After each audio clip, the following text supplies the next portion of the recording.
See if you can identify. You've worked hard, you've built a great track record, a great resume, and a great network, and you feel like you're on top of your game. No, actually, you are on top of your game, but then you hit a snag. Is this it? And maybe you're questioning if this is the ride you want to be on, like my previous guests, or maybe like Barbara and Guadalupe with me today, you experience a different kind of snag, a different unexpected new roadblock. Could your wealth of experience and number of years serving as an industry leader suddenly become an issue? You may find yourself at a similar place in your personal and professional journey, in the midst of some unexpected challenges, and questioning if life after 40 or 45 means, could we actually be past our prime? Well, my guests today experienced such roadblocks and their own version of what I would call a career interruption. And I love Lupe's insight and challenge to each of us. The entrepreneurial journey is riddled with detours, dead ends, and pit stops. But the key is to remember that during times of challenge and adversity, character is revealed, not built. The question then becomes, what does your character reveal about you? So join me today as Barbara and Guadalupe share their experiences, their own character revelations, and the journey they started down together to turn their story and passion into a way to help many others.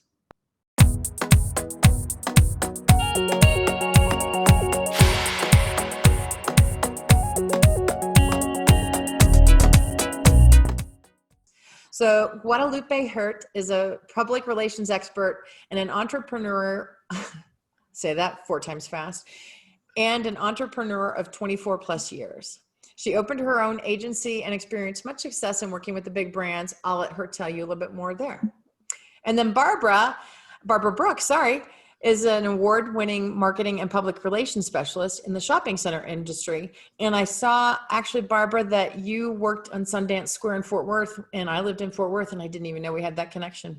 Oh, what a small world. I know, what a small world. Small world. Small world.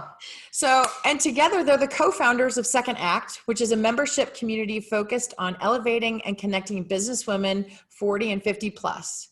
It's designed as an in real life and virtual community, and Second Act Women rallies us to own our number and swivel into middle essence with vigor and savvy. So I'm really, really excited to have you guys here today. Thank you. We're excited to be here. Thank you.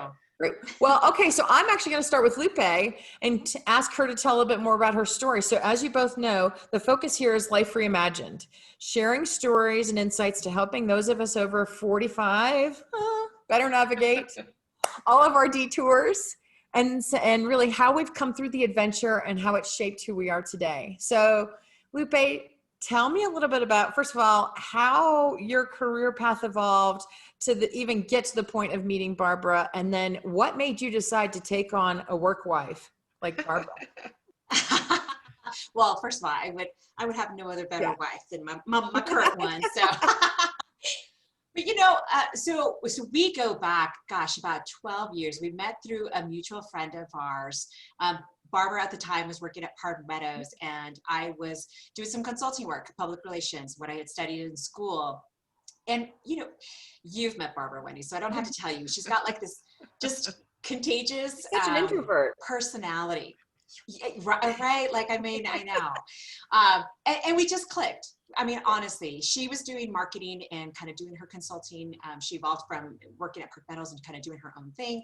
I was at the same time also doing my own thing on the public relations side. And we just found that there was a lot of opportunity for us to partner and collaborate, and we worked well together.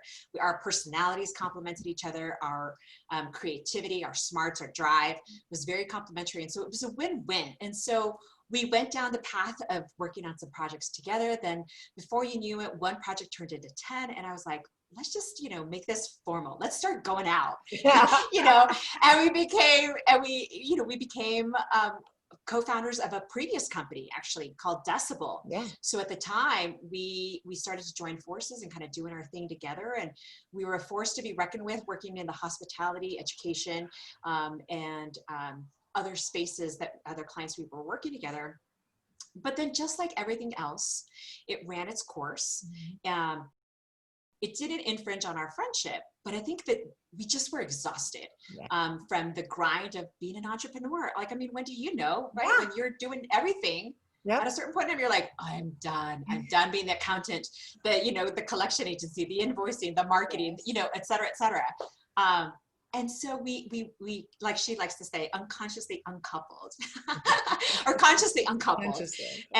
And she went her way, I went my way. And what was interesting about this detour after she and I kind of separated in this one company is I literally fell into an opportunity that Barbara actually helped facilitate into my next venture, which I, at the time, 6 years ago, felt it was my passion project. Mm-hmm. It was an organization focused on looking at identity and culture and the intersection of being the child of immigrants, specifically Latino parents. And for me, that was very life-defining because it helped reveal a lot about my character, about who I was, the lack of identity that I didn't know that I was experiencing, and the crises that I was going through internally about having a foot in two worlds. And so at the time, I thought that was going to be my forever gig. Mm-hmm. Fast forward 5 years, it wasn't no longer. And I found myself at an opportunity with what Barb was doing to be fortunate once yet again to find a second passion project that soon became Second Act Women. Very good. Well, and along the way, before I ask Barbara to share a little bit more about her path, were there, especially when you were going through what you thought was your first passion project, right? Either questioning yourself or changes in the workplace or something that got you to just question the path you were on? Because I too was in a role that I thought, I'm going to be here forever. This is the organization for me. But then things changed and I found myself suddenly questioning, wait, I don't want to do that part anymore. So did you have any similar twists and turns along the way, or were there other insights that made you look at Barbara and the work that you guys are doing now as maybe the better option? So for me, I think it was a focus on self-development and working alongside a partner that at the time didn't necessarily give me the wings that my current work wife does, and necessarily give me the support systems that allowed me to step into fully who I am today. I am, by all stretch of the definition, a different person. Mm-hmm. And that has a huge part to do with my current work life. I mean, Barbara has been a phenomenal force in helping me peel back all the layers, all of the roadblocks that I had put in front of myself that I had thought were the reason why I wasn't propelling forward, why I wasn't owning who I was. And for me, it was I would say divine intervention to have put me in the path where I got to a point in my career prior to joining Second Act Women where that revealed itself. Mm-hmm. There was just certain situations that started to manifest, certain conversations that started to percolate with my previous partners that started to provide insight into the idea that I was not where I was supposed to be anymore. That like every friendship sometimes does, it runs its course. And I had learned and I had come as far as I was going to be able to go. Mm-hmm. And I needed to now step into another position in order to fully and continuously continue to grow more than what I had already done in that current project. And that's an important piece, I think, to recognize, because a lot of times people either put that aside or ignore it or deny it, because sometimes it's either painful or scary to confront and take those big steps. So absolutely. Yeah, it's easier. I mean, I was with that project, and believe me, I loved the project and I still believe it in it. But I was there 5 years, and while yes, I personally grew, I think there got to a point in time where it was just easier for me just to say, oh, I think it's going to work out. I think it's going to get better. And I think this and this, and you would make excuses. Yeah. Right? Put your head down and just make excuses. Just keep forward. Exactly. But at a certain point in time, and that's why I say it was divine intervention. There just came to the point where it, the rubber hit the road, and it was like, okay, I got to either make a decision now to take care of myself and put myself first, or continue to be happy in the backseat. And that's where my opportunity to join Barbara on this amazing adventure began, and it's been a blessing ever since. Well, and so that's a perfect setup then for me to go to Barbara and ask a little bit more about her background and again, how her path and career, you guys had different experiences and different steps that you took to get here. So Barbara, share a little bit more about your journey and how you met your work wife. Well, as she said, we met in 2010, and so 10 years ago, when I was at when I was in the career that I thought I was going to end with and retire with, and it was the shopping center industry. And so I was serving as director of marketing and business development for a property that was my dream property, and that job suddenly came to an end in 2011, and I found that I became an entrepreneur, as I like to say, an accidental entrepreneur, after being in corporate America for 19, 20 years. And so I was doing my thing, as she said, without reliving that. What she exactly just said was that I was doing my thing, and then we partnered up on a couple of projects, and then got married to our finger quotes to our job, our companies that we had. So now it's fast forward to 2018, and as a single woman at 51 at the time, I was just evaluating my future, my life, and I was going through one of my, I was going through a time where I needed to figure out what my future was going to hold. So we, as she said, we consciously uncoupled and decided to go our separate ways, but maintaining the friendship, of course. And I decided, well, I'm going to go back to corporate. That's my thing. I've always been in corporate. That's what I know. That's what I'm good at, is working for other people, and and in and on the marketing departments. And so I sent out a ton of resumes. I was getting interviews, but I wasn't getting nearly as many interviews as this girl used to get back in the day. And nor were the connections coming through. Usually, if we all remember, a lot of times we were getting jobs through people that we know, and or getting the interviews. And so that wasn't happening. So finally, after months and months of trying to figure out what the heck I was going to do as a single woman at 51 with a 4-pound responsibility, that's my dog, and a mortgage, I just finally got tired of talking about an idea that I had for 5 years. It was on the shelf for 5 years, and I got tired of telling everybody about this thing that I was going to do. And I was just hit with it. I don't know if it was just after I had read a Brene Brown book or a Rachel Hollis book. I had, at that time in 2018, started to also grow myself internally. So I decided to pull the trigger. I decided to go for this position, to create my own future.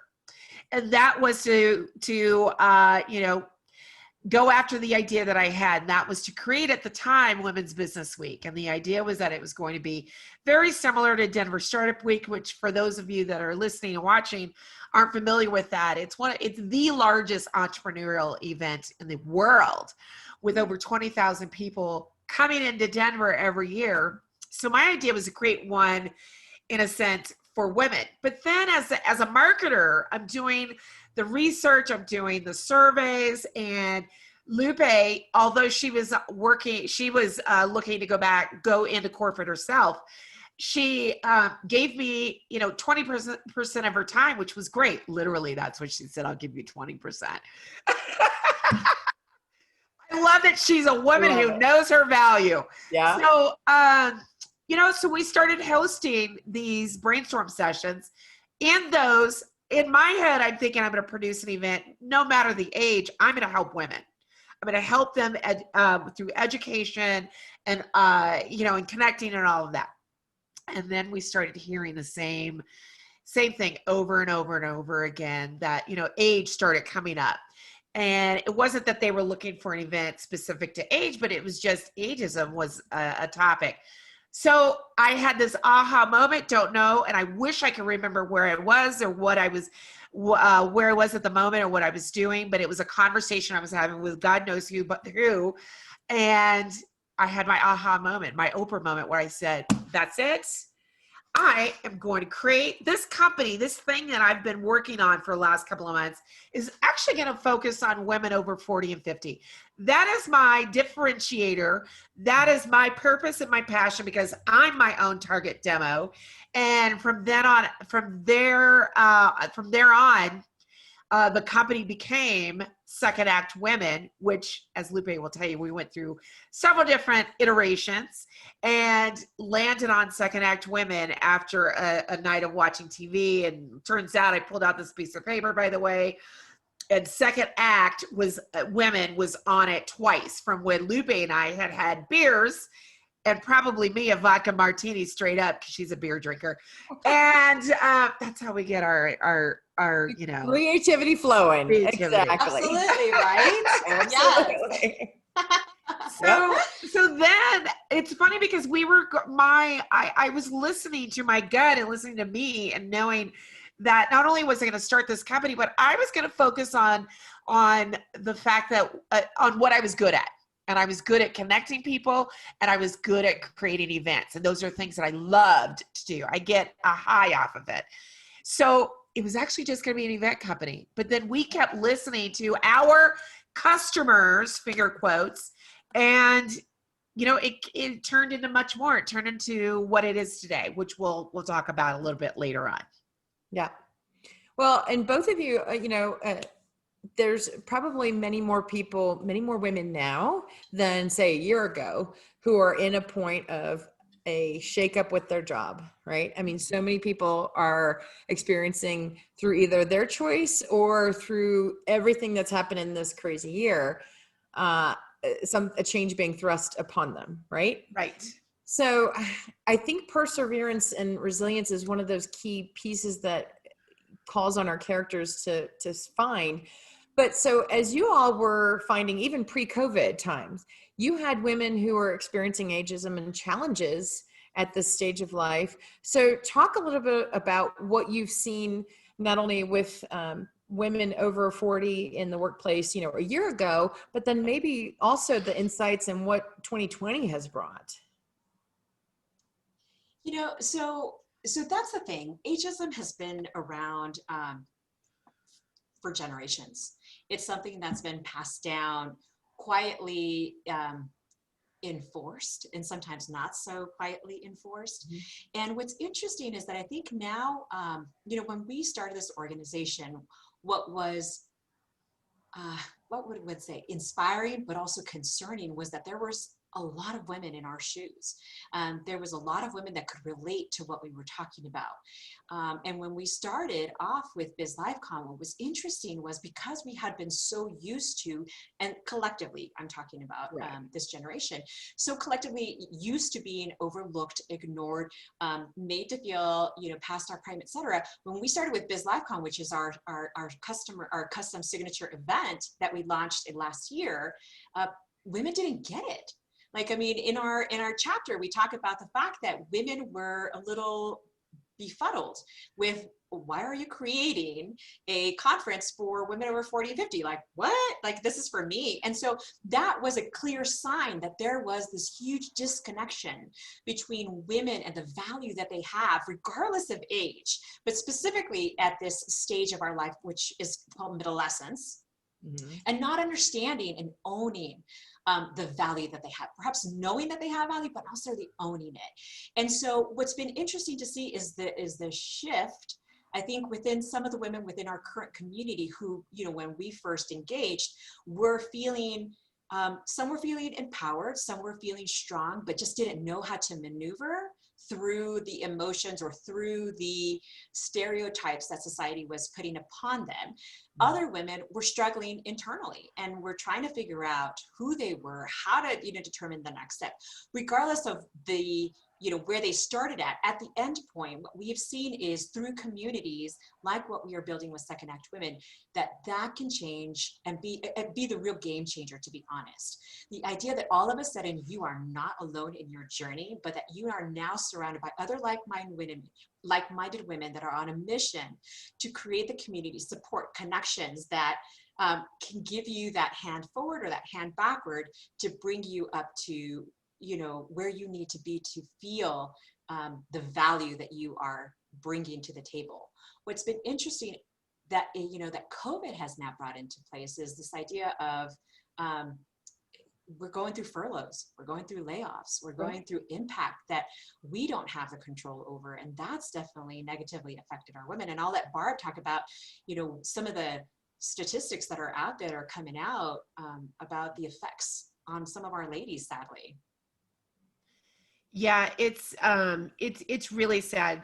Prior to COVID, if you were to Google Gen X women or men or just anything Gen X, it was hard pressed to find anything about us, literally. Some other form, something about science or some product would come up instead. Yet you Google boomers, millennials, xennials, zennials, all of them, and tons of information, stats and what they're doing in fashion and all of that. And so we were the lost ones pre-COVID. And now with what's happening, us being in the middle of a true pandemic, we are the ones now, if there's anything that's being spoken about now, now we're in the news because now we're losing the jobs. Now we're the ones not in a good way growing the companies, right? We were the ones that, although we weren't being hired when we were in positions, we were the ones that were behind the wheel, or had the loftier positions where it's costing, a company six figures to their bottom line. Now they're thinking, well, let's get rid of Gen X, basically, women and men, and let's hire 2 or 3 people when it's time. Let's, after the furloughs and after we go through this, whatever we want to call it, if it's a recession or whatever it is we're in, now we're looking at an even deeper hole that's being dug. So now you've got, ageism to the umpteenth, and then you talk boomers and they're really stuck. And the problem is not only that, but we still want to work. We know our value. We don't own our value sometimes because we've been, pigeonholed as the slackers. We don't know tech, or we don't know this or that. But in actuality, we're the ones who created a lot of the companies and the tech companies that have been born today. But the pickle is that now we can't get a job, even more so than ever before. And what do? Because we're still ready. We still want to. We're just in the second half of our lives. And as I've said before, this is literally, if we want to talk football, which I love, hello, Denver Broncos. This is a lot of things can be done in the second half of a football game. You put, Peyton, who's a Gen Xer, and anybody else in that game, and and we're winning it. We can win things. And so that's kind of how I feel when it comes to this middle-escent time period. I refuse to use midlife anything because there's a connotation that we're old and dumpy and pants up to here and all that sort of thing, or the guys are out looking for girlfriends, young ones, and all that. So yeah, the stats say that 1,220 businesses a day were started by women over 40 pre-COVID. And that number was already projected to rise, but now it's rising beyond recognition because we have to design our own future. And if we're not getting hired, we got to do something about it. Absolutely. And couldn't agree with you both more. So, because a lot of the same themes and either insights or ahas that you guys have had, I've had as well, which is why, connecting with you made me feel so much more at home because of the community and because there were so many people experiencing the same thing. So share with me one of the unexpected good things or outcomes that you didn't see coming. Like for me, I spent all my time in nonprofit and in healthcare impact, and I loved it. I was going to do that forever. I never thought I'd be podcasting or talking with you ladies about a second act or doing any of this stuff. But it's been a wonderful, again, unexpected journey. So what's something that you didn't see coming that came out of this that maybe we haven't brought up yet? Are you talking about that came out of second act, or kind of where we are in the world to like, are you where you are today? Like, yeah. Yeah. Wow. I would say there's so many things that have come that's out of it. You know, it sounds very cliche and coach-like for me to say I found myself, but I have. Yeah. And it's been refreshing. It's been eye-opening. I'm more self-aware. Some of it is also the wisdom that comes with the age, the number itself, but I feel comfortable, and I love how many women within our community are starting to feel that same sense of comfort in saying their number, because one of the things that we impress upon them is own and know and be happy in the number you're sitting at. So my number basically is 53.7, because in a month, or 0.10 or 11 in a month I turn 54. But you know, that's what's been eye-opening, refreshing, is personally is getting to know myself more, and I've realized that I'm even more resilient. I think I kind of knew I was, but this has proven that I'm resilient. But also the blessing of what we're able to have other women achieve or see or take or just own. It's been really beautiful to see these women in meetings say, well, this is the first time I've said I'm 68 and felt like I own it and okay with it. Like, it's been great. You know, and for me, it's along the same vein. So I have for years now struggled with imposter syndrome and this idea of not good enough. And for me, what's been, I think, beautiful to see, I've always seen myself as just an ordinary woman. I don't have the traumatic, you know, life or anything defined that most speakers tend to have to be able to inspire and move people. And so for me, what's been revealing is that even in our most ordinary state, we can be extraordinary. And this has been something that's been so beautiful, because I think so many women have now seen that and access that reality through our community, because now they're like, oh, well, I don't have to do this, and you know, I can be this, but I'm still pretty awesome in my own right. And so I think this sense of being your biggest cheerleader has revealed and proven that it can lift spirits, it can move mountains, it can inspire and create change in women in society that maybe that discounted us or didn't see us the way that they did. I mean, the conversations that we are bringing to the forefront at forums like Denver Startup Week, Startup Grind, you know, we would have been at South by Southwest this year, but you know what happened. So, I mean, the conversations that we're being able to facilitate and take on are changing lives. And to know that someone in her most ordinary state, alongside an amazing woman like my girl, can be giving this gift of ourselves and our talents to other people and helping them unwrap their own gifts and share and pass that on. The ripple effects on that for me has been profound. And I think that has been truly revealing, and to see the fruits of our labor, of our hard work, of our efforts is humbling and inspiring. So, okay. So as you both also recall, so this Life Reimagined, right? Because all of us have been on this journey and we were going down this path a certain way, right? Life's thrown a few curveballs. So we redefined, and I'm like you also in the way that I do feel like at this age, I've come in to appreciate much more of who I am. And it's not cliche, Barbara. I feel the same way. I feel like I'm more my authentic self than I've ever been. Yeah. And one of the gals I spoke with earlier made a great analogy. She said, someone else has been driving the car for a long time, but finally I'm driving my own car. Like, I was a passenger in my own life. Now I'm driving my own car, right? So driving Miss Daisy. Driving Miss Daisy, exactly. Exactly. Well, and so, but there are going to be some who are listening in today who maybe just either were shockingly put on this path and they didn't want to start doing this self-reflection. So what's one key thing that you would recommend? Okay, if this is new to you and you don't feel like you're at your authentic self and you haven't found where your passion is, or where to even begin, what's one key thing you can say as a starting either stepping stone or something to give them a little insight? Because then we're going to talk a little bit more about second act and the resources you guys have available. So my tip would be give yourself the grace to not get it right every single time. We oftentimes put on such hard expectations, a really high, like I need to hit this mark, otherwise I'm not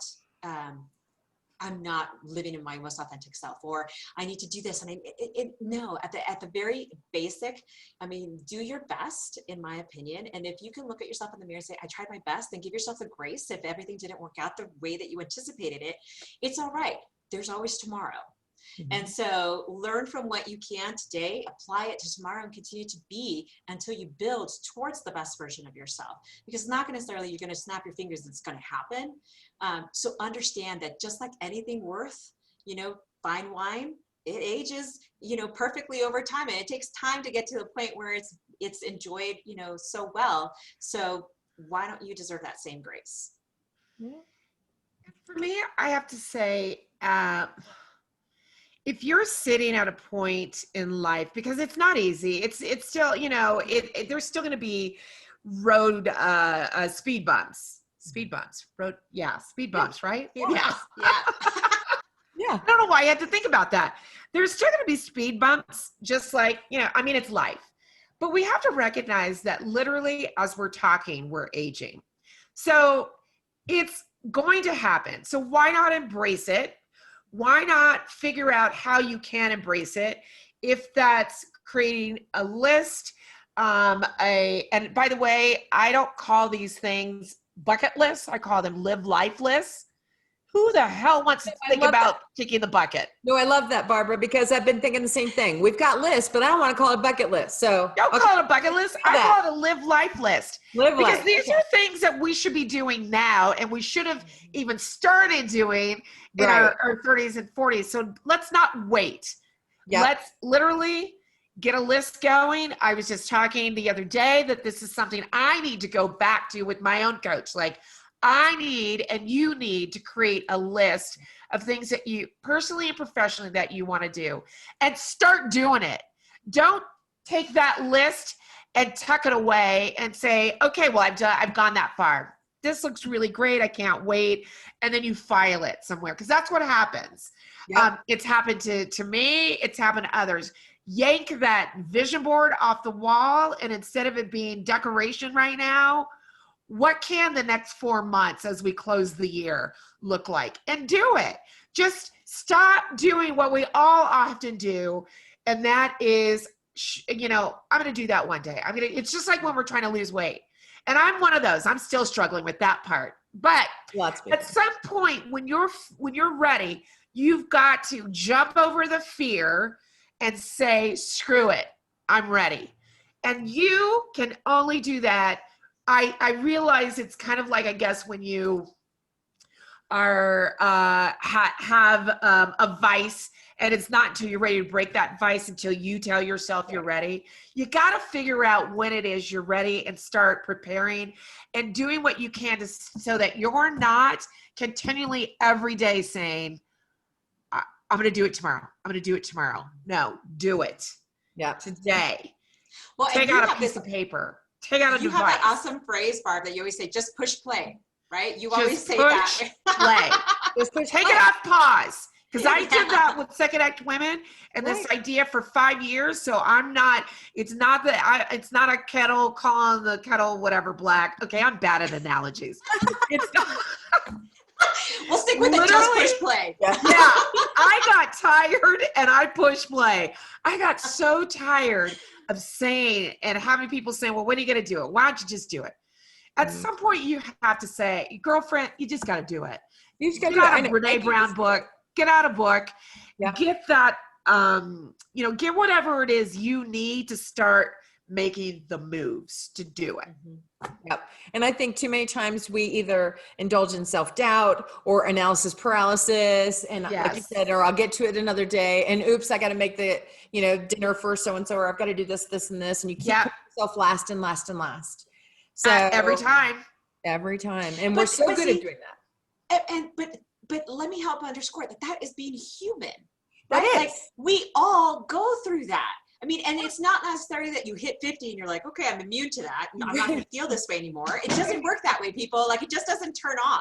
So you, just like Barbara said, have to consciously step into that being uncomfortable space and be comfortable. And that means baby steps. Like you don't have to take giant strides, but take baby steps towards where you want to be and where you want to go. Because if it ends and starts with you. And that's it. I mean, you're the one, like you say, driving the car. You're the one driving the car. How far do you want to go? Depends on how much, you're going to push, how much gas you're going to put in the tank. Right. And, and are you going to push the accelerator, or the accelerator, or are you going to push the stop? You're going to stop the brake. There you go. Why am I having words? I know both of us. We're like, I'm like, the gas pedal. There you go. The gas pedal or the brake. There you go. I mean, the last thing we want to do, you guys, is and there's this beautiful video by Prince Era, I think his name is. It's a 4-minute video. The last thing you want to do, or any of us wants to do, is get to the end of life, or where we're in that point mentally where, or frankly, the end of life. We're in our 70s or 80s. That's not end of life. No. Or 80s. 100. Yeah. Or 90s these days, because you look at my mom at 83 and she is still going. I know. And she's. But you get to that point, you don't want to get to your 70s and 80s and look back and say, I woulda, coulda, shoulda. Right. Because while those are still strong years, trust me, we all know they are. There's certain things we cannot do when we're at that. Different. We can right here, right now, in our 40s, 50s, and 60s. And if you want to jump out of a plane, obviously you still can do that in your 70s and 80s. I'm just saying, push play now so that gives you the 30 years to do. Yep. You don't get to the end of the 30 years or 40 years that were left and think, oh, I have this 50 things I had wanted to do. I can only do 2. Or I That's should all have, I'm coulda, saying. woulda. Yep. Yeah. And quit overcomplicating it and just pick one thing that you say in 2 months. What am I want to make sure I have done this, and break it into two key steps you have to do to keep going forward. Bam. There you go. Okay. So great advice and great insight. So talk a little bit more about Second Act and the resources you guys have for those who are trying to figure out what they want to do next. So Second Act Women is a in real life and virtual community, just like you mentioned a little earlier, Wendy, in the opening. And it's really centered on connecting, empowering, inspiring, and supporting women in their second act. Now, everyone's second act is different, right? We focus on business women, whether that's career, entrepreneurship, side hustles, mompreneurs, whatever phase you are a businesswoman at its very core, right? But the idea being that there are certain things that you can do within a community that supports you, whether that's tapping into resources, tapping into conversations about, hey, I'm thinking about this. Help me digest this. Mm-hmm. There's something to be said about the power of community where you bring like-minded women together that are on a similar journey, perhaps maybe even at different points on that journey, that can then provide the perspective that saves you the time, the heartache, the falls, that maybe they went through. If they can, save your knees from getting a little, bent out of shape, then why not? So Second Act Women is really a launching pad and a landing pad for women in adolescence that are looking to live life in full color and step into and connect with other amazing women on this journey and to find and finally start to live by their own terms instead of paying, attention to everything else of what people are telling us or what society is telling us. It's carving our own path and working alongside a team of women that have your back at every step of the way. All right, Barbara, how would you compliment that? That's pretty good. That was pretty tight and right. You might have said this a time or two already. No. I'm just like, she summed it up. Oh, she did. She got it all. No, it's exactly what she said. And we just try to, we have the workshop series that covers biz life, as we like to call it. So we like to make sure that when we are producing and hosting events, and any event that's powered by Second Act Women, the key thing is that it's always going to be sort of a 4.0. If we're talking, back in the day, it was 2.0 everything, which means it's leveled up. It's up a notch. We call it 4.0 because we're all, if this was college, we're in the senior level. So we provide senior level advice, workshops, panels, educational and development tools and resources to continue the growth that we are. Now, that doesn't mean that we're not providing at some point, we still are doing 1.0 for those that say need a lesson in Canva or a lesson in some of the platforms that are out there that in corporate America, they haven't had to do or use, like QuickBooks, because they had other teams that were doing some of those things. So we try to make sure that all of our programs are geared towards that woman over 40 and 50 and geared towards what you need to learn or want to teach, because we also in the membership provide the opportunity for people that are experts in their fields to teach our community, paid and not, we have the non-paid community, which is all, which is on Facebook, and we do a lot of things with them.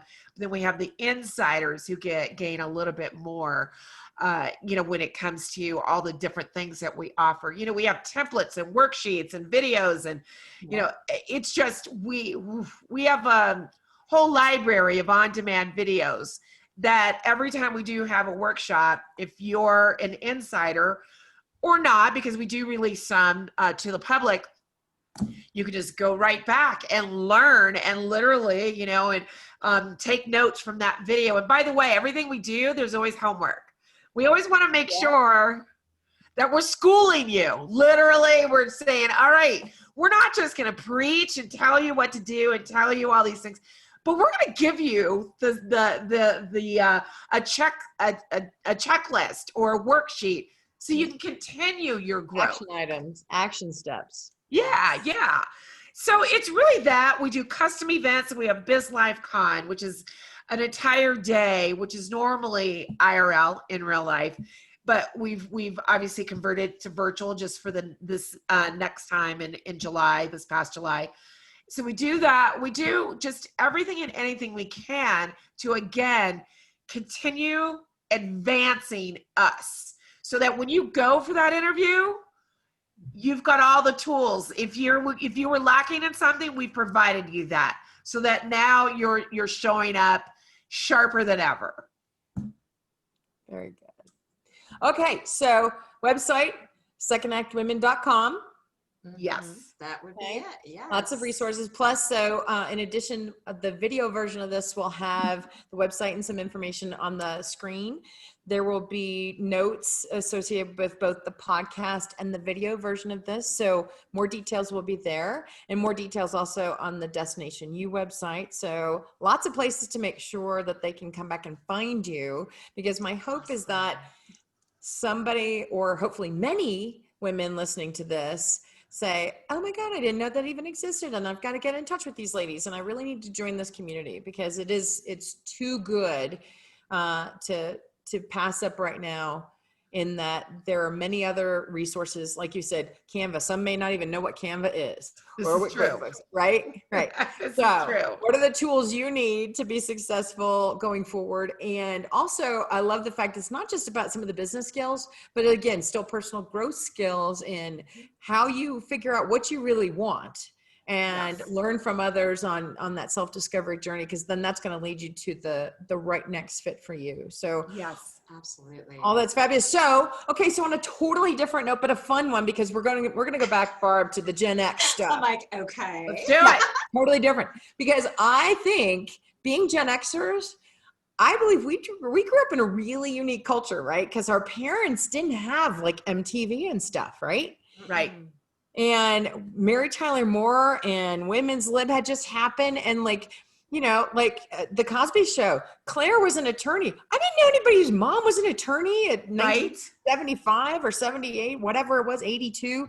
So I think Gen Xers, we grew up in a unique time. So I want each of you to tell me either a movie, a show, a song, something from growing up in the 80s that you, as a Gen Xer, that you just go, oh my gosh, like that's either a go-to song for me when I really need an uplift, or a movie that just really made you aha, kind of cool thing, you know, something that was a cultural significant point for you. You know, for me, I love music still to this day. So if you were looking at my playlist, it is freaking all over the place. From smooth jazz to Earth, Wind and Fire to Post Malone. Like it is all over the place. So it's like that back then. So I don't necessarily have a favorite song because all of them, from Howard Jones to the Eurythmics to oh my gosh, like everybody, Ready for the World, everyone was my favorite back then. Depeche Mode, it was all over the place. Yeah. So, but when it comes to movies and things, you know, I think the movie, I think I was in senior, Princess movie. I can't even remember what it was. Purple Rain. Purple Rain? Yes. Yeah. Breakfast Club. Again, I don't have favorites. I'm a girl who doesn't have a lot of favorites because I like a lot of things. Breakfast Club, you know, any Sweet 16 or 16 Candles. I'm sorry. Yeah. Gosh, all of those. MTV though was like my eye candy. Who? Well, I couldn't wait for the cable man, guys. Literally. Cable man was making his way through our neighborhood for months. And you could see the van pulled up at each house. And he was making his way through the neighborhood. And I remember thinking, when are you going to come to my block? When do we get to you? I remember I couldn't wait to have more than 3 channels. Of course, we all didn't know what cable really was back then. But oh my gosh. Yes. A lot. You know, fashion, all that. I know. Well, Breakfast Candles was my favorite. Or Breakfast Candles. I know Breakfast Candles. See, I merged both of them because I love both of them so much. No, you know what? For me, so I loved Madonna, like die hard. I loved how outspoken she was, how confident. Who was it? Madonna. Oh, Madonna. Yes. How saucy she was, and how she just owned her sexuality. Like for the time, that for me, like my mom would be like, oh my, because my mom would speak Spanish, like, Dios mío, ¿qué estás viendo? Apágame eso, no? She would be like, what are you doing? You know, but at the same time, I think not that, it opened my eyes to the potential of just being a strong woman. So I associated her for being just kind of like a no shit, like I could do whatever I want type of woman. And so for me, I think she was a very defining figure that helped me start to look at things a little bit more differently. Now I struggled a little bit to kind of own that way, the way she did, but she was a very kind of just pivotal character for me at that time that I was like, I loved her music, A, and then B, I just loved everything that she just disrupted so many things in that time frame that I thought, I'm like, you go, girl. That was women empowerment. You're right. Absolutely. Oh, I loved Cyndi Lauper too back in the day. All those. Oh my gosh, the Bangles, Whitney Houston, who was later in the 80s. Oh my gosh. Oh, reminiscing here. I know. I used to wake up on Saturday mornings. Couldn't wait for American Bandstand. American Bandstand. Soul Train too was another one. Do you know I was more actually of an American Bandstand. And I'll never forget when Madonna was on American Bandstand, because it was like, what is this? Yeah. I mean, it was just like, wow. Yeah, and the Like a Virgin thing, because I was a virgin till I was 21. It was like, oh, what is this song really about? Really? Yeah, she pushed the barometer on a lot of things. Yeah. So it's just pretty props to her, man. I know. And she's still rocking it. So I'm like, hey, game on. I know. It's just too funny because I do think part of what's really helped us carve our own unique future and We are. We're really redefining what 52. There you go, Barbara. I'm owning 52. Hey. But we're redefining it and reimagining what we want going forward. So That's right. huge thanks to having you both here today. And I'm also going to say, I'm really excited that next month it's actually later this month, we have a group compilation book coming out that actually is showcasing more of their story. So joining both Lupe and Barbara and myself are 7 other amazing women who are talking about other life detours that they've navigated successfully and how they've come out on the other side. Again, seeing what might have been initially a challenge now to be a blessing and really a critical piece into not only who they are today, but the path that they've created for tomorrow. So thanks, ladies, for being here. And our call to those listening is to take that first step, create the life bucket list, or life list, not Live bucket. life list. Live life. LLL. The triple L, baby. The triple L. Triple L. Triple L. All right. Well, thanks so much, ladies, for joining. And again, I'm going to post more resources so people can hopefully come find you. Awesome. Thanks Thank for having you, us, Wendy. It was our pleasure. All right. Take care, everybody.